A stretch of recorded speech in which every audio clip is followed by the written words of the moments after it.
If you are a UAE resident, then you will get the Oman visa in the matter of 30 minutes. Type in Oman eVisa application in Google. Then click on the link shown in video to head over to the Oman government's visa portal. If you are not already registered, make sure to sign up as a new user. After login, click on Apply for Unsponsored Visa. Select the country from the drop-down as per your nationality.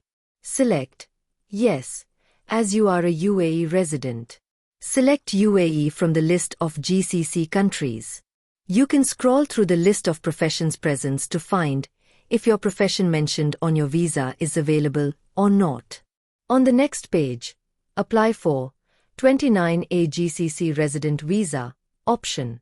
Make sure that every field is entered with the details as same as your passport. Refer the text shown in video for your reference.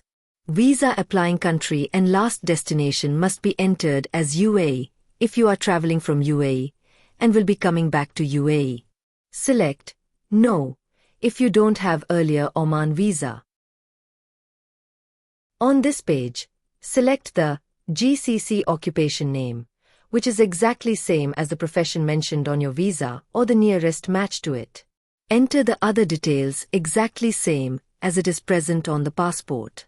Click on Next button. Keep your passport, Emirates ID and visa copy handy, and upload these details in the correct section.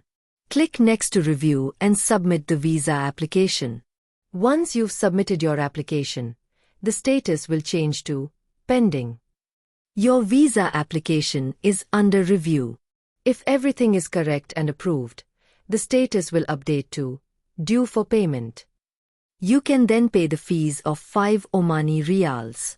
Post successful payment, the visa status will change to Submitted.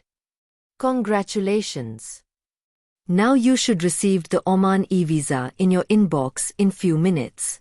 If you are planning to visit Oman by car, then do subscribe to our channel to see the next video, which will cover the complete guide to travel to Oman by car. Don't forget to like and share this video with your travel partners. Show your support by subscribing to the channel.